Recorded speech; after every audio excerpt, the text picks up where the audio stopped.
This is LSAT PrepTest 141, Section 3, Passage 2, about Katherine Dunham and how she brought African and Caribbean dance techniques into mainstream North American dance. This is a fairly easy humanities passage because the author loves Dunham and that never wavers. It's so straightforward praise, with no real debate, no competing view that survives. The closest thing to tension here is paragraph 3, where Dunham's colleagues tell her she's doing it wrong. But the author crushes that objection in the same paragraph.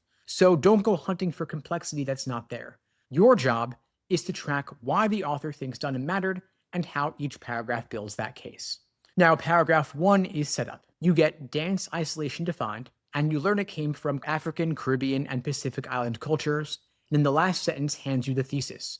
Dunham pulled this off because she was trained in both anthropology and choreography. And that dual skill set is the spine of the whole passage. Everything after this paragraph is just showing you that combination in action. Now, you don't want to get stuck memorizing what dance isolation is. The technique is the example. The dual training is the point. Now, paragraph 2 explains the gap. Before Dunham, nobody was doing serious research on dance. Social scientists thought it wasn't rigorous enough. Dance experts didn't know how to do research. Two worlds, no connection. This paragraph exists to make Dunham look essential. That is its only job, not arguing anything. It's just clearing the stage so you appreciate what she did next. You want to move through this part pretty quickly. Then paragraph 3 is where you got to slow down. This is the most important paragraph. Dunham does field work in the Caribbean, and her approach breaks every rule her colleagues care about. They tell her to stay detached. Observe, don't participate. And then the author drops in the phrase, now fortunately recognized as unrealistic. That word fortunately is everything. It tells you the author thinks the old detachment model was garbage.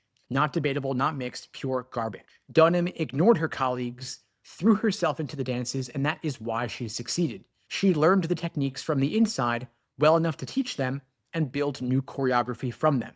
Now, here is where fast readers get burned. If you skim past the word fortunately, you might think the passage gives both sides a fair shake, but it doesn't. The colleagues are there to be proven wrong. Then paragraph 4 is the payoff. Dunham turns her research into performances between 1937 and 1945. She mixes Caribbean forms with modern dance she learned in Chicago. The author calls her work crucial. And then notice where the passage ends. Not with Dunham, with Arthur Mitchell's Dance Theater of Harlem. That's the author saying, Dunham didn't just make great art, she opened a door for an entire tradition.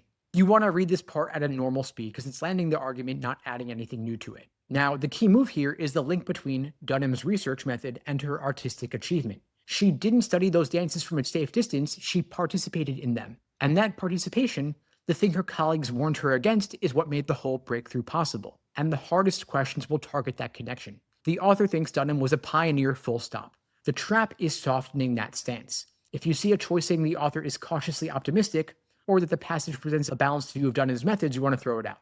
The colleagues in paragraph 3 are not a legitimate other side. They are a foil. They exist so the author can show you Dunham was right to ignore conventional wisdom. Now, before you go to the questions, check yourself on 3 things. First, why does paragraph 2 talk about what other researchers were not doing? 2, what does the word fortunately in paragraph 3 actually commit the author to? And 3, why does the passage end on Arthur Mitchell instead of on Dunham herself?